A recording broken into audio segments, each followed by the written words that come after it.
I'm Jen Taylor Skinner, and this is the Electorette. On this episode, I have a conversation with Tatenda Musapatiki, the founder and CEO of Voter Formation Project, an organization focused on increasing voter participation by using digital communication and technology. Tatenda is a former client solutions manager for democratic politics at Facebook. We discuss the ways in which Facebook has used their massive platform to push misinformation that benefits them, from the insurrection on January 6th to the war in Ukraine. Facebook has helped shape the voice and narrative around all of these events. But the most important question we try to answer in this conversation is whose job it is to hold Facebook accountable. So let's find out. Please enjoy this conversation with Tatenda Musapatiki. Tatenda Musapatiki, welcome. Thank you for having me. I appreciate being here. I should say welcome back, and I'm really happy to talk to you because, one of the things that's been consistently on my mind is misinformation. So you're the perfect person to talk to right now, especially how it might affect the upcoming elections, the midterms, because there doesn't seem to be an organized strategy to counter misinformation, at least not at the legislative level. I mean, whose job is that? Oh my gosh, what a basic but such a hard question to answer. I think people the world over are struggling with it, and I think we have struggled with it. So, if you look back at different media, we've always, at least growing up for me, you'd be in the grocery store and you'd see these outrageous headlines on the tabloids. And, that technically was a lot of misinformation, but it was restricted to like a purchased magazine and it had, limited reach and views. But at the same time, it still did impact it. But that was like about celebrities and whether or not like Tom Cruise was an alien or what have you. And so what makes things a bit more dangerous now is that you're not just seeing misinformation when you're at the grocery store.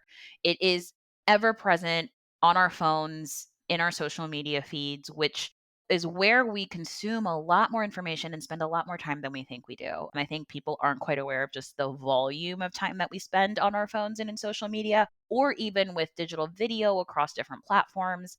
And it's all very segmented. So because of how social media feeds have been designed to be tailored to an individual user, we don't really have a sense of the scale and scope of who's seeing what and where and how much misinformation is existing and from the sources because it really is distributed individually. So, all that to say, who's in charge of it? Great question. I feel like social media companies do have a responsibility to limit the amount of misinformation. On the one hand, you could try and regulate it as well. So it could be a federally regulated issue, it could be a state regulated issue. And in some instances, this misinformation, it may even be a criminal matter. So it's really hard to say. I think there's a constellation of forces that are responsible for misinformation. I also think that there's a level of personal responsibility in your consumption as well. So I don't think anyone knows, I guess. The meandering way I got to saying this, I don't think anyone really knows who's responsible for regulating or stopping misinformation. I think there are different places where different entities or people or individuals could have some responsibility. That sounds like a really big problem, right? I mean, before this interview, I started to look for the answer to that question. And, there was a congressional task force that was formed for COVID misinformation and disinformation. And of course, there's the January 6th committee, which is something different, but, misinformation is involved to some extent. And so that's a problem, right? Like, legislatively, we don't have solutions. We can't hold the private companies accountable, or we can hold them accountable, but that holding them accountable isn't working, right? So I'm not really sure. I feel like we're at a loss. We are. And frankly, I don't really trust Congress to solve any problem at this point, right? Like they are truly nearly a dysfunctional body. And as much as I believe in the power of government, I think that right now we're in a place where our Congress is completely unable to do anything about it. And more generally, I think what's more frightening, and I'm sorry, I'm not a place of solace for this conversation, is that, I was at Facebook and I think it was 2018 when Mark Zuckerberg first went before the congressional committees to talk about Facebook. And people should be embarrassed about how little their representatives know about how the internet works and that social media company works. Oh my God, yes. Before, they had all the time in the world to do some research. And so if this is the body that's supposed to be protecting us from misinformation, I just don't think it will ever happen. Nor do I think our Congress has the ability to get it together, at least like in Europe. They were able to pass pretty comprehensive legislation around privacy and other internet issues. And I just don't see that same thing happening here. And so, in the face of that, what does that mean? I think it means that consumers have to do a really strong job of holding social media platforms accountable for creating safe environments But at the same time, those same consumers are the same people ingesting and proliferating misinformation.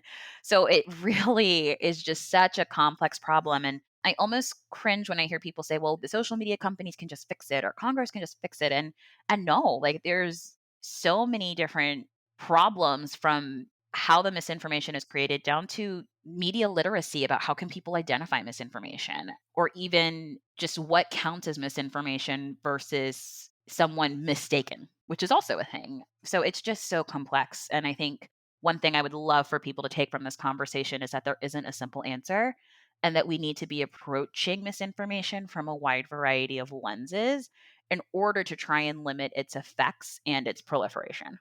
Right. And you're right. Those committee hearings were kind of cringe. And I don't know if I'd go as far as saying they were embarrassing, but it was surprising and not surprising to see how little they understood about these technology companies. But, I think in a way that that's intentional on the part of the technology companies. They're opaque and that allows them to do things that are more profitable for them, even when they're not in the interest of the public. That's one thing I'll say. And then, in response to your saying, like, it's consumers' responsibility to some extent. Which consumers, right? Which consumers? Because as soon as power shifts hands from left to right or right to left, misinformation and disinformation is redefined based on their ideology. And that's what makes it so hard. I would encourage people, and I have fallen prey to, retweeting something and learning it's fake later. I'm like, oh shit.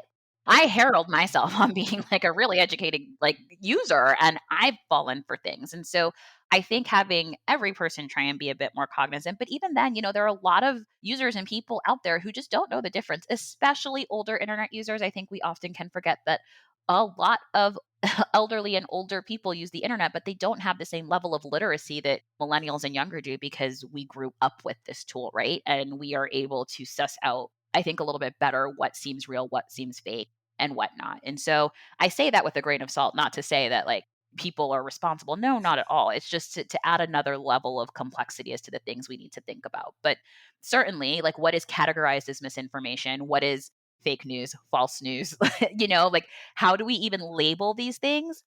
It'll change, but again, I come back to this idea that there's so many different levels of what we're trying to combat that, I just thought of this. It almost makes sense to start from the fore of what do we want? And what we want is a truthful media ecosystem. What we want is truthful information. And I think there's a place for opinion and then there's a place for facts. And right now, what is happening is that we are mishmashing lies with opinion and fact and presenting things either purposefully or unpurposefully to suit, political opinion. And there's no easy remedy for what we are seeing. Again, like I wish I could be like we have a solution girl, but right now I think it's really hard for us to understand the scope and magnitude of what we're dealing with, except for to say that one of the things we do know about how to combat it is that you present facts to people. Like when people are presented with misinformation, if you come to them and say, this is fake, don't post it, that actually psychologically makes more people harden in that belief that's not real.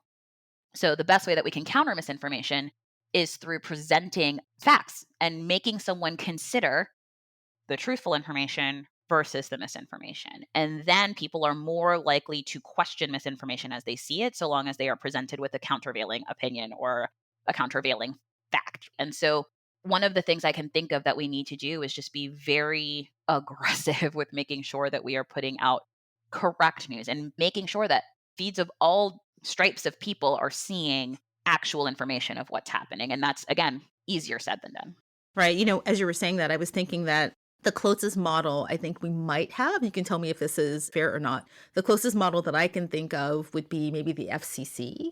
Is that a good comparison? I don't even know if there is a comparison, right? Like the thing that I can think of the most is if you're looking at, the proliferation of news and people used to get their facts from like three news channels that would compete for the 6 p.m. news slot. And that is how most Americans got their news. And then they would turn to newspapers. And now we're seeing that these institutions of media are mistrusted and there's just so many more outlets, right? Our media consumption has been very, very, very diversified, and it allows people to come away from a certain set of facts that were seen as standard and then allow for people to kind of pick and choose what news they prefer. And so I think the media ecosystem is seeing a similar but less pervasive and a less pervasive, I think, is the right way to put it because you have more financial ramifications. So, for instance, look at an OAN where like you can't get distribution if you're like that far out there and you can get sued for that. And we just aren't seeing the same mechanism for these social media companies because they're not media companies. I mean, as much as we would like to say that they are, they're distributing already created news. They're not creating it themselves. So maybe we change some categorizations. That way the FCC could be more of a regulator in terms of that. But we would have to fundamentally change how we define media, how we define social media system and or social media companies, and how all of those things intersect. So the January 6 committees are now set to start in a couple of months, I think sometime in June.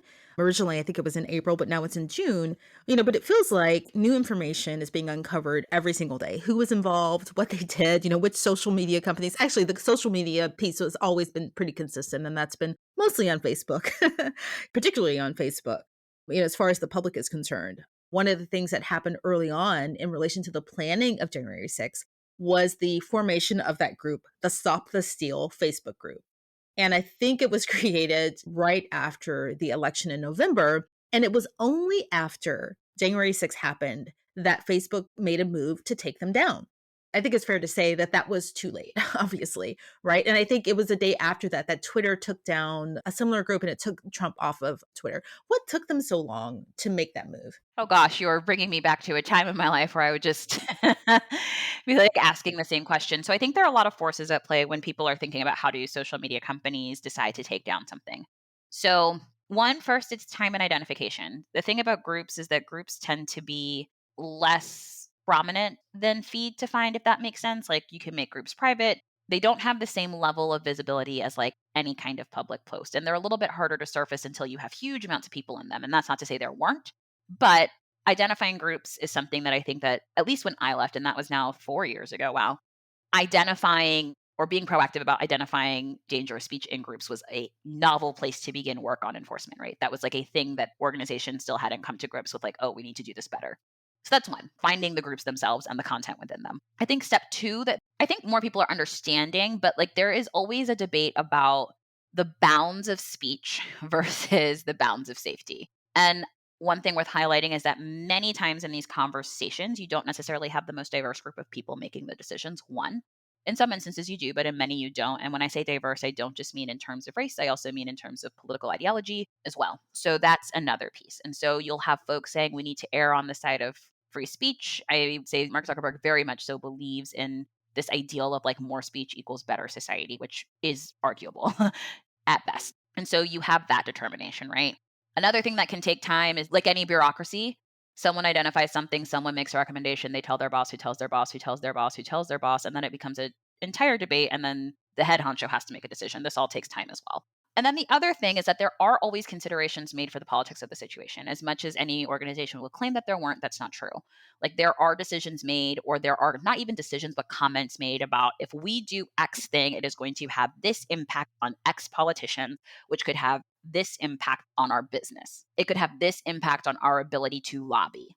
It could have this impact on these certain people or Republicans' perception of Facebook, and it's going to cause us this media storm, which could cause us a lot of a drop in users. So there is always a political and business aspect to each of the decisions that are made. Obviously, the wrong one was made, right? Like they took too long. I was not there. I cannot say this, but I am very confident that I am sure someone was screaming internally about making the right decision who wasn't listened to. I'm pretty confident that was probably happening. And it might have even been multiple people just because I saw that happen frequently. So they took it down too late. And ironically, I'm guessing, because again, I was not there, that many of the countervailing decisions as to why they shouldn't take it down all became moot once there was an actual violent insurrection planned on the platform. Yeah, I just want to make it clear when you say, and just for the audience, when you say you left Facebook, you mean you left the company as an employee, not left Facebook in the way that like the rest of us are leaving Facebook, right? Like you were actually there. I was an employee in the Washington, D.C. office from 2015 to 2019. So, yes, I should have said that in my bio. I was an employee. I worked in the D.C. office. I was a client solutions manager for Democratic politics, which meant that I was on the sales team helping to support Democratic super PACs and left leaning nonprofit organizations with their Facebook strategies and buys. We were colloquially termed embeds after the 2016 election. I think there was a lot of talk of Trump's embed. Well, guess what? Democrats had one too. I was one. Whether or not I was listened to with the same fervor, that's a whole other discussion that could take another 45 minutes, I'm sure. But yes, I left the company during that time. So I'm pretty familiar with policy decisions and how they're made because many of my clients were involved in policy disputes, whether it be ad policy or organic policy. Just you can't escape understanding that process when you work in politics at that company at that time. And we do know that you're right about there being people internally who were screaming through the roofs. I don't know what the phrase is. They were screaming a lot, really loudly about this because there was this cache of documents that came out. I think it was this time last year. I don't know how they got those documents. Well, actually, It was a whistleblower. oh, Yeah. the whistleblower. That's right. That's right. And about employees saying like, "Oh God, please do something. Why haven't you done anything? Up until this point." So we do know that that's true. It's a dynamic I saw frequently enough or participated in myself. So, like, it's not even that I blocked out the Facebook papers, it's just that it was so much that brought me, like, back to my time there, like, even just ingesting the stories, and I was like, "I wasn't there for that, but that seems right."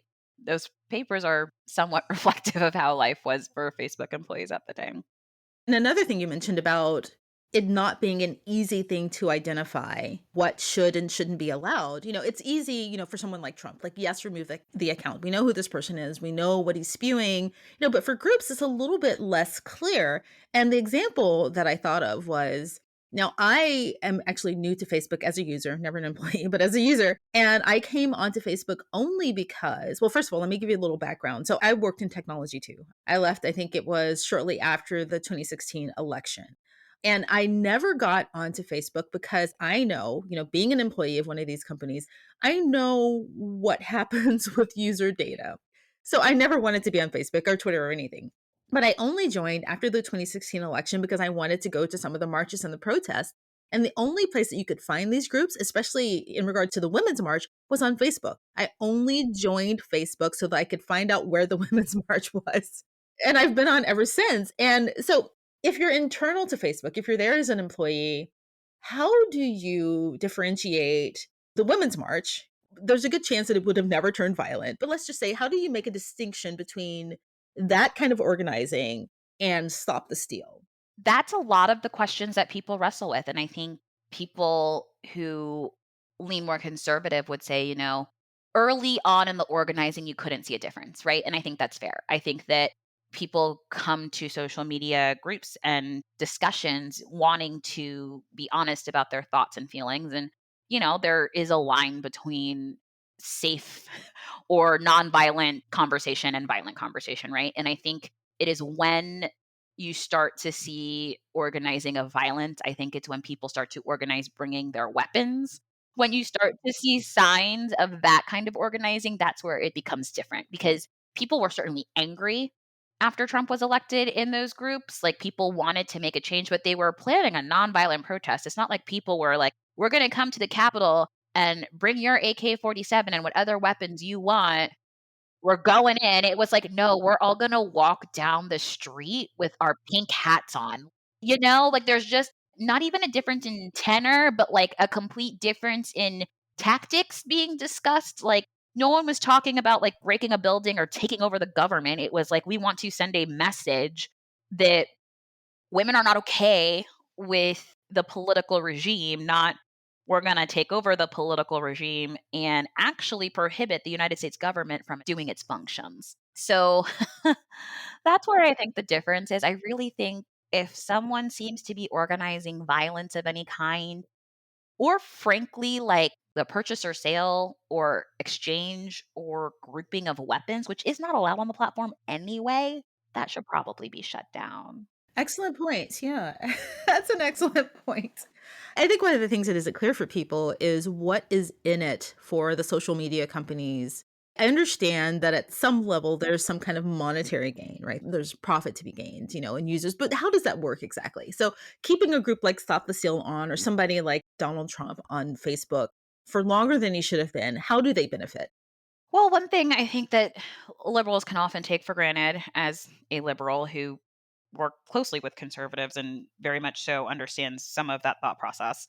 It's that one, conservatives spend more time. If you are looking at like consumption or time spent and interactions on platforms, like conservatives were spending more time than like very liberal people like doing these things on the platform. They spend more time. So if you alienate this person and if you alienate these views, you actually are alienating a huge population of people who use your service at a pretty high rate. And so that's one thing. Like there is the time spent. And when we talk about how these companies make their profit, the more time that users spend on a platform, the more that that platform can sell that time spent and the data that they collect from the time spent to advertisers. So that makes the platform extensively valuable to advertisers who are like, we want to get our product in front of as many eyeballs as possible and in front of these types of people. And if the platform can tell an advertiser, we have people interested in these things, they fit the demo of people you're trying to sell to, and you can put your product in front of their eyeballs and we can guarantee that time, that is how they make their money. Billions and billions of dollars a year. So that's like the first thing to realize. Like time spent correlates to advertising dollars brought in. The next piece I would say is that for a company like Facebook, there are also ramifications politically in terms of regulation. So most companies don't want to be highly regulated. Typically, Republicans are for less regulation, Democrats like more regulation. And so you don't want to piss off the people who are on your side in terms of regulation. So if you're saying, hey, we're going to cancel or we're going to, remove this person from the platform or remove this content, even if it's factually correct that it violates our terms of services, is bullying a certain group of people, it is discriminatory content we're taking down. That doesn't stop that other side from saying, okay, we agree with you, but we're going to take you to task in the media and we're going to make all of our voters hate you. And then we are going to punish you when we take power by regulating your company. Like that dynamic can still exist. So I think those are kind of the two biggest factors into why there's a hesitation to take down any politician's content, really. Like, you just don't want to start that situation because you have big swaths of users who would be pissed off. And then you also have policymakers who would be pissed off. Has Facebook made any changes that have made any significant difference in the level of misinformation? I mean, they've done some kind of superficial things, right? Like removing groups and, but has anything internally happened that would change this for the long term? In my opinion, no. For a while, they had the third party fact checkers that then would flag if something was misinformation. And instead of saying, hey, it's misinformation, would, promote a countervailing thought process or like a countervailing piece of content. But then they started letting in partisan fact checkers who aren't interested in facts. So I was like, okay, this is bunk. I think they made some changes during the election in newsfeed to not or to deprioritize political content, which I actually think was good. Even though I'm a political advertiser by trade now, and I run an organization that tries to put pro democracy messages, we're a C3, so we're nonpartisans. I don't dabble in partisanship as much or anymore at all. They got rid of those changes to newsfeed. So I can't think of anything I've read that I think strongly addresses the issue. Does any country get this right? Right? We know there's some countries who just crack down to the point where you could question whether they're allowing free speech or, impeding free speech. Does anyone get this right? I honestly don't know if I know enough to answer that question. I haven't studied like international responses to it yet. And even then, it's just so tricky because you don't want to be China, nor and like just not have the service, nor do you kind of want what exists here either. So I honestly don't think I know enough to answer that question well. So that's where you come in and where, Voter Formation Project, which I love, by the way. And I love it because you combine two of the things that I love the most, technology and politics, right? And remind me, the last time we talked, did you say that you were running campaigns on like Grinder or was that a joke? It was a joke, but I have run campaigns on OnlyFans. Like I've tried. Oh, okay. Okay. I'm OnlyFans. not above it, and I totally would. And let me tell you, when you're trying to explain to donors some of these things, it lends to really interesting conversations when someone asks you what OnlyFans is, and I'm like, oh, I need you to hang up and go open this in an incognito window Oh, that's and funny. come back. Yeah. So what do you have planned to counter this before the midterms, before 2024, now, which we need it now, especially, Elon Musk. I promised myself I wouldn't actually say his name aloud today, but I just have. Some things are afoot. Okay, I don't wanna get completely derailed, but are we actually talking about in our system like, Elon Musk was accused of kidnapping Azalea Banks in 2018. He has been sued by multiple investors. Like, how are we pretending like this man should buy Twitter like it's okay? I don't understand. at all how everyone's like, it's a great idea that he should buy Twitter, even though like he's literally kidnapped a person and like he's been sued multiple times. But that's okay. I guess Twitter's going to Twitter. I don't know. It doesn't seem to make much sense to me. I don't think it makes sense to a lot of people. I also can't get over that like there was a whole story about how he kidnapped a woman and like no one talks about it. I'm like, wild. So, Voter Formation Project, my lovely Okay. organization, we use the best in commercial marketing tactics to help drive or increase voting registration and voting rates among marginalized communities. We do this through predominantly advertisements. We're exploring more what it means to build organic content and partnerships with influencers in order to really create cultural content that resonates and then also measure exactly how effective our tactics are to get more people to register to vote and to get more people to vote who are infrequent voters. We are really, really focused on not just trying to get as many people to fill out our forms as possible, but on trying to motivate the least talked to, the most unaffected by political messaging that exists folks out there to start to change attitudes and minds over a long period of time. We often hear a lot in politics that people should be organizing year round, but we don't have any kind of online year round organizing mechanism for promoting civic engagement. It's a complete hole in the pro voting democracy space that we do not have any organization that is trying to fill the gaps to just literally positively brand voting to people who don't typically vote. And so we're trying to fill that gap.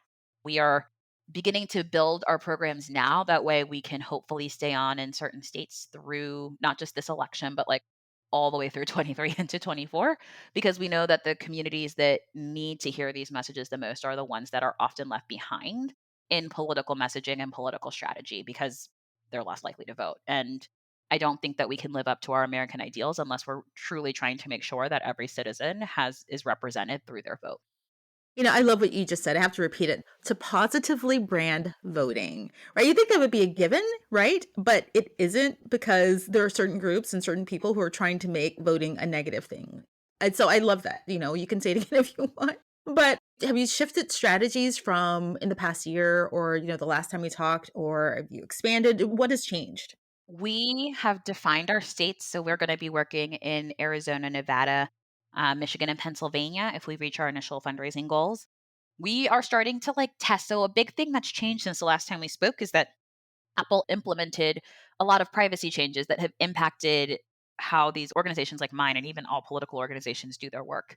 It is harder to get information about who is clicking off your ads from social media companies, which just changes the dynamic completely from what we're used to. So we're really starting from scratch and starting to test everything. We don't want to make any assumptions about how the internet is different, how people are using social media, how we can measure. It's hard to overstate the impact of this. Like it is a big deal that it is harder for us to get people to give us their email addresses. It just is. And also, the internet's just very different. We now have like NFTs and everyone's talking about the metaverse. Cringe for me, but it's a thing we're all doing.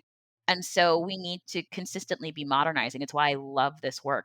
Technology and how it's used in elections changes every 2 years. The platform that was hot then is not going to be hot the next year. And the thing that people, especially young people, are spending time on may not even exist for what's happening in 2024. So we like to make sure that we are testing every idea we can think of, going places where you don't typically think of folks having ads, places like how do we organize on Discord? How can we think about using Twitch? How are we involving gamers? How are we reaching people on TikTok? Like all of these are big questions we're asking and thinking about testing. Yeah. And so you love it because it is a challenge, right? I get that. I love it. Some days I'm like, why am I still doing this? Yeah. but then I remember I'd be bored doing anything else. And the thing is about, technology, the reason this is so hard, and I'm just telling you why your job's so hard, is because, technology moves so quickly and it does so because technology needs to move quickly to be relevant or to remain relevant. But also just because I think that in some ways, in regard to their policy, sometimes they move in a direction so that they can become more opaque. Like they don't want to be open so that people can figure out what they're exactly doing with data. Like, honestly, it's so hard. Like, I think you hit the mark, but it's also just thinking about it every day. It's like technology has to move. And also, like, different populations move differently with different tech. So, yeah, like, you're right. It's always evolving. And it's some days it's lovely and other days it's frustrating. But at the end of the day, I think it's exciting. And what gives this work purpose for me is that I can't think of any other way that I could bring this skill set to help improve communities and improve our democracy. I believe very, very strongly in the American ideal. And as someone who's been in electoral politics and been at the intersection of tech and electoral politics for almost a decade now, like this is where I think the urgency and need is for this moment. Like, I do think we are in a crisis, and I do think that technology can help alleviate that, and I don't think that we're pulling all the levers necessary. So, as much as like me and this org can start to do that and start to leverage these technologies and evangelize the need to brand voting and to positively brand voting and civic engagement, I'm here for it. Well, I have confidence that you will do this. So before we close out, tell me, how can people get involved? Yeah, they can follow us on Twitter. We are at Voter Formation. Or if you are feeling so inspired, you can make a donation to our organization.